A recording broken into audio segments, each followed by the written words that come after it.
कोई सुन ना ले।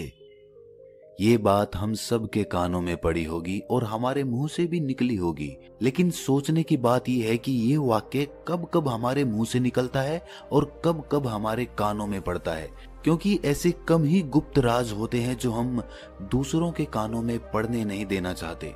अक्सर परिवार में अशांति का कारण हम स्वयं ही होते हैं। हम इस बात को देख पाए भले ना देख पाए, पर ये असल सत्य है, क्योंकि जाने अनजाने मूर्खतावश हम खुद ही अपनी वो बातें दूसरों को बता देते हैं जो हमें कभी नहीं बतानी चाहिए।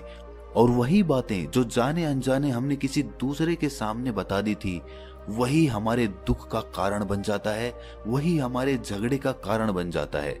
और फिर बाद में हमें पछतावा होता है कि मुझे ये बात किसी को बतानी नहीं चाहिए थी। मेरी ही गलती हुई कि मैंने जाने अनजाने ये बात सभी को बता दी। इसीलिए आज की जो बौद्ध कहानी मैं आपको सुनाने वाला हूं, उसे सुनने के बाद आपको 7 ऐसी बातें पता चलेंगी जो आपको कभी किसी को नहीं बतानी। ये जो 7 बातें हैं जो आपको किसी को नहीं बतानी, क्यों नहीं बतानी, इसके पीछे का तर्क भी मैं आपको दूंगा। और इन 7 बातों के अलावा अगर आपको लगता है कि कोई बात ऐसी है जो मुझसे छूट गई या मैं नहीं बता पाया, तो कमेंट सेक्शन में जरूर बताना। इससे पहले कि आप इस बौद्ध कहानी में खो जाएं, इस चैनल को सब्सक्राइब जरूर कर लें। तो चलिए कहानी शुरू करते हैं। एक समय की बात है, एक नगर में रिंकू नाम का एक युवक रहता था। वो युवक बहुत गरीब था, कुछ पैसा नहीं था उसके पास। 2 वक्त की दाल रोटी भी बड़ी मुश्किल से उसको नसीब होती थी। किसी काम की तलाश में दिन रात खोज करने पर भी उसे कोई काम नहीं मिल रहा था।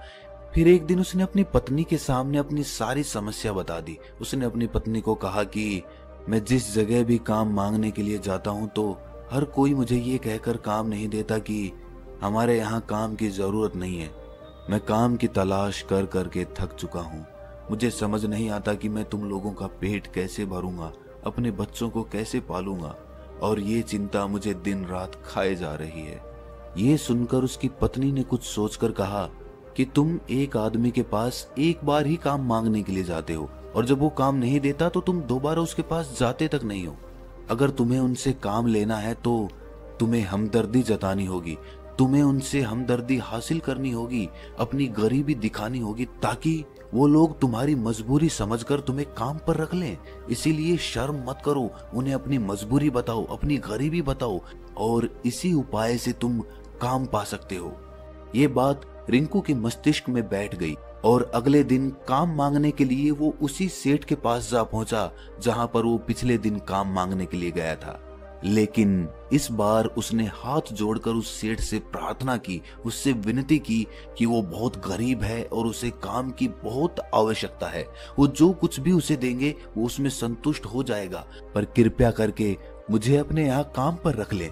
उसकी ये हालत देखकर उस सेठ ने उसे अपने यहाँ काम पर रख लिया। वो रोज वहां पर काम पर जाने लगा। अंदर ही अंदर वो खुश तो था कि उसे काम तो मिला, लेकिन उसे वेतन दूसरे लोगों से कम मिलता था। वही काम जो दूसरे लोग कर रहे थे उन्हें ज्यादा वेतन मिल रहा था और इसे कम वेतन मिल रहा था।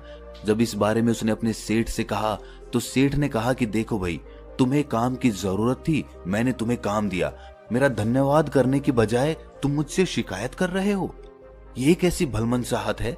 ये सुनकर रिंकू वहीं पर चुप हो गया। बात कहीं ना कहीं सत्य थी, सच थी। सेठ ने तो उसे उसकी मजबूरी के हिसाब से ही काम दिया था और इसीलिए वो उसे अपने अनुसार ही वेतन देता था। लेकिन धीरे धीरे उसने ये बात अपने सगे संबंधियों और अपने दोस्तों को भी बताना शुरू कर दी कि उसका सेठ कैसा आदमी है और उसे कितना वेतन देता है। समय बीतता रहा और रिंकू पूरी लगन के साथ अपना काम करता रहा। लेकिन अब परिस्थितियां बदलने लगी थी। सेठ अब रिंकू से दूसरे लोगों से ज्यादा काम लेता था और उनसे कम वेतन उसे देता था। ये बात रिंकू के मन को बहुत खलती थी। वो दूसरों से ज्यादा मेहनत कर रहा है और उनसे कम वेतन पा रहा है। इससे उसके आत्मसम्मान को बहुत गहरी चोट पहुंची। अब धीरे धीरे उसका मन अपने काम से हटने लगा। उसका मन काम में लगता ही नहीं था। जाहिर सी बात है कि ऐसी जगह किसका मन लगेगा जहां आदमी को अपने आत्मसम्मान के साथ समझौता करना पड़े। इसीलिए जल्द ही उसने अपना काम छोड़ दिया और वो घर पर आकर खाली बैठ गया। अब उसके पास घर का खर्चा चलाने के लिए भी पैसे नहीं बचे थे। इसीलिए उसने अपने सगे संबंधियों और अपने दोस्तों से सहायता मांगनी शुरू की। लेकिन उसके दोस्त उसके सामने तो उसे दया का पात्र समझते थे, उसे दिलासा देते थे, लेकिन पीछे से उसका मजाक उड़ाते थे। वो कहते कि कितना बेवकूफ है, सेठ ने इतना काम लिया और बेचारे को पैसे भी नहीं दिए। अरे हम इसको पैसे दे दें तो ये कल हमारा भी पैसा वापस कर पाएगा, इसकी ऐसी हालत है, काम तो इसके पास कुछ है नहीं, पैसा कहां से लाके देगा। और इसी वजह से रिंकू की हालत दिन ब दिन खराब होती जा रही थी। अब वो दिन रात तनाव में रहने लगा था। वही दोस्त, वही सगे संबंधी जो उसके अपने होने का दिखावा करते थे, वो उसे दया का पात्र समझ रहे थे। उन्हें उसके ऊपर तरस आ रहा था। सब लोग आकर उसे ज्ञान तो बहुत देते थे, लेकिन कोई सहायता नहीं करता था। और अक्सर ऐसा ही होता है, ज्ञान देने वाले तो बहुत मिल जाते हैं, लेकिन मदद करने वाले, उंगली पकड़कर, हाथ पकड़कर आगे चलाने वाले कितने लोग मिलते हैं। एक दिन उसे पता चला कि पड़ोस के गांव में एक बौद्ध भिक्षु आया हुआ है जो बहुत ही ज्ञानी है। रिंकू इतना तनाव में था कि उसे कोई रास्ता नजर ही नहीं आ रहा था। इसीलिए जाने अनजाने वो उस बौद्ध भिक्षु के पास पहुंच जाता है। वहां पहुंचकर वो सीधे उनके पैरों में गिरकर रोने लग जाता है। वो रोते रोते उन्हें अपनी सारी परिस्थिति बताता है। उसे बताता है कि किस तरह उसके सेठ ने उसका फायदा उठाया और उसके सगे संबंधी उसके साथ कैसा व्यवहार रखते हैं। सारी बातें सुनकर बौद्ध भिक्षु ने उसे चुप कराते हुए कहा कि भंते, ये सारी समस्याएं तुम्हारी बुद्धिहीनता, तुम्हारी मूर्खता के कारण उत्पन्न हुई है। अगर तुम्हारे अंदर विवेक होता तो इनमें से एक भी समस्या तुम्हारे चित्त को दुखी नहीं कर सकती थी, लेकिन तुमने अपने अविवेक के कारण, अपनी मूर्खता के कारण खुद ही अपने रास्ते में कांटे बिछा दिए। आज मैं तुम्हें 7 बातें बता रहा हूं जो भूलकर भी किसी को मत बताना, और इन बातों का अनुसरण करते हुए तुम बाहर से मिलने वाले दुखों को तो दूर कर ही सकते हो जो बेवजह दुनिया की वजह से तुम्हारे अंदर पनपते हैं। पहली बात जो किसी को नहीं बतानी चाहिए वो है अपनी मजबूरी। अपनी मजबूरी का दिखावा करके, दूसरों का दया पात्र बनके उनकी सहायता लेने की गलती कभी मत करना। हो सकता है कि आज वो तुम्हारी मजबूरी देखकर तुम्हारी सहायता करते, लेकिन कल वो तुम्हारा फायदा उठाने से भी नहीं चूकेगा, और अगर फायदा भी नहीं उठाया तो दूसरों के सामने तुम्हारा मजाक बनाने में वो आदमी कभी नहीं चूकेगा। इसीलिए कभी भी अपनी मजबूरी का दिखावा मत करो। अगर घर में 2 रोटी है, सूखी रोटी है, तो वही खाकर सो जाओ, लेकिन दूसरों को इसके बारे में भनक तक नहीं लगनी चाहिए। जरा आप खुद सोचो, मजबूरी बताने का क्या प्रयोजन होता है एक इंसान का? या तो वो दूसरों से सहानुभूति हासिल करना चाहता है या उनसे कोई आर्थिक मदद चाहता है।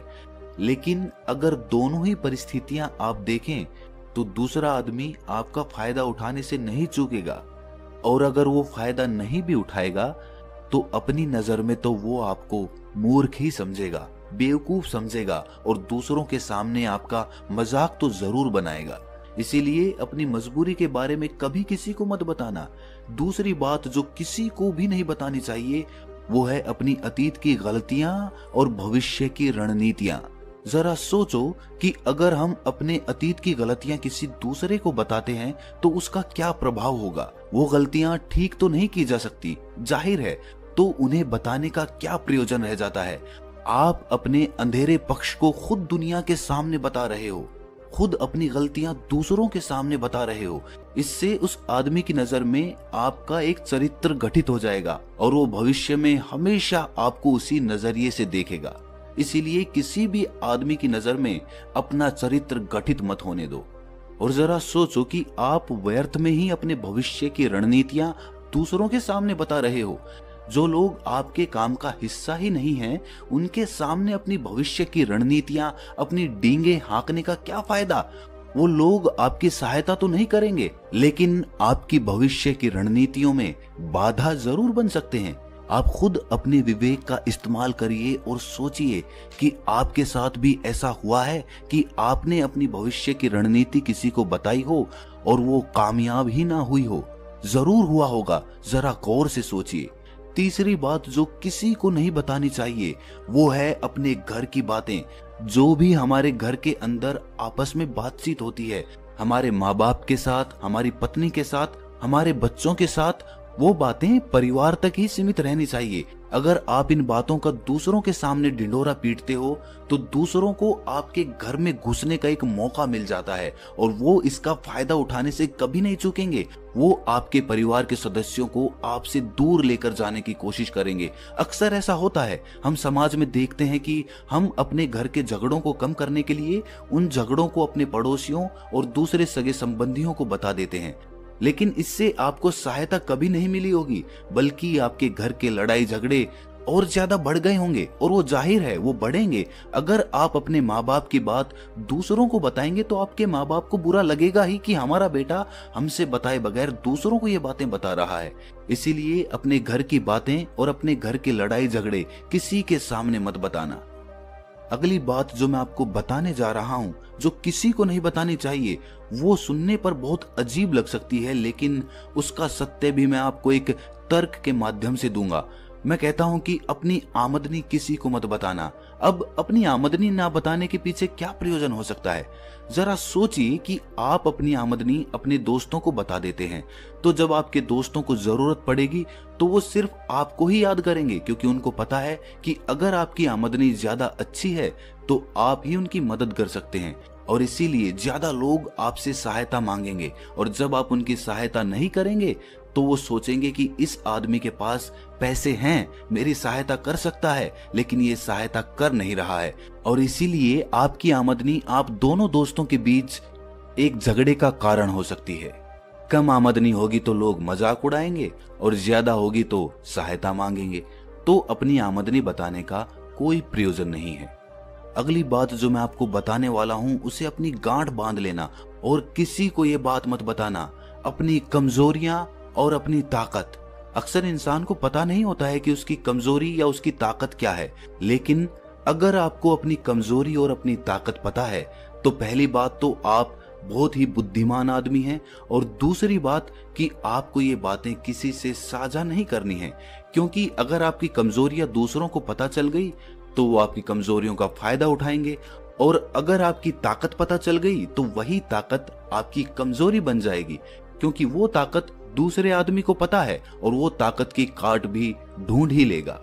अपनी कमजोरी और अपनी ताकत अपनी पत्नी या अपने पति को भी नहीं बतानी चाहिए, क्योंकि इसके बाद आपको घर में उनसे हमेशा दब के रहना पड़ेगा। अगली बात जो किसी को नहीं बतानी चाहिए वो है अपने मित्र और अपने शत्रु। आप अपने मित्रों के बारे में अगर दूसरे लोगों को बताएंगे तो वो आपके मित्रों के साथ अपनी घनिष्ठता बनाकर आपको धोखा दिलवा सकते हैं। आपके गहरे मित्रों को आपसे दूर करने का प्रयास कर सकते हैं। अक्सर आम आदमी ऐसा नहीं करता, लेकिन आपके दुश्मन ऐसा करने की कोशिश कर सकते हैं। और दूसरी तरफ आपके शत्रु का भी किसी को नहीं पता लगना चाहिए, क्योंकि आज जो आपका मित्र है अगर कल वो आपका दुश्मन हो गया तो वो आपके दुश्मन के साथ ही मिलकर आपको परास्त कर सकता है, आपको धोखा दे सकता है। इसीलिए अपने सबसे अच्छे दोस्तों को भी अपने दुश्मन के बारे में कभी मत बताना। अगली और आखिरी बात कहना चाहता हूं कि जब तुम दान करते हो तो दान के बारे में भी किसी को मत बताना, नहीं तो दान करना व्यर्थ हो जाता है, बेकार हो जाता है। जब आप अपने दान का ढिंढोरा पीटते हो तो आप ये बता रहे हो कि मैं कितना बड़ा दानी पुरुष हूं, और ये आपके अंदर एक अहंकार निर्मित करेगा। इसीलिए दान गुप्त रूप से किया जाए उतना ही अच्छा होता है, उतना ही फलदायी होता है। जब आपका बायां हाथ दान कर रहा हो तो दाएं हाथ को भी ना पता चले कि बायां हाथ दान कर रहा है। ये 7 बातें जो बौद्ध भिक्षु ने रिंकू को बताई, इनमें संसार के सभी सिद्धांत छिपे हुए हैं। इन बातों का अनुसरण करते हुए आप अपने घर में सुख शांति बना सकते हैं और घर के झगड़े हमेशा के लिए दूर कर सकते हैं। आप इन बातों के बारे में अपने विवेक से भी सोचेंगे तो आपको ये बातें सच मालूम पड़ेंगी। और हमारा कहानी सुनाने का मकसद यही है कि आपका विवेक जागृत हो, आप खुद उन बातों के बारे में सोचें जो हम आपको बता रहे हैं, और अगर हम गलत हैं तो आप कमेंट सेक्शन में वो बात जरूर बताएं जिस पर हम गलत हैं। और इनके अलावा भी अगर आप कुछ जानते हैं तो उन बातों को भी कमेंट सेक्शन में जरूर डालें। तो दोस्तों कैसी लगी आपको ये कहानी कमेंट सेक्शन में जरूर बताना, और अच्छी लगी तो इस चैनल को सब्सक्राइब जरूर कर लेना। तो मिलते हैं अगली कहानी में, तब तक के लिए अपना ख्याल रखें।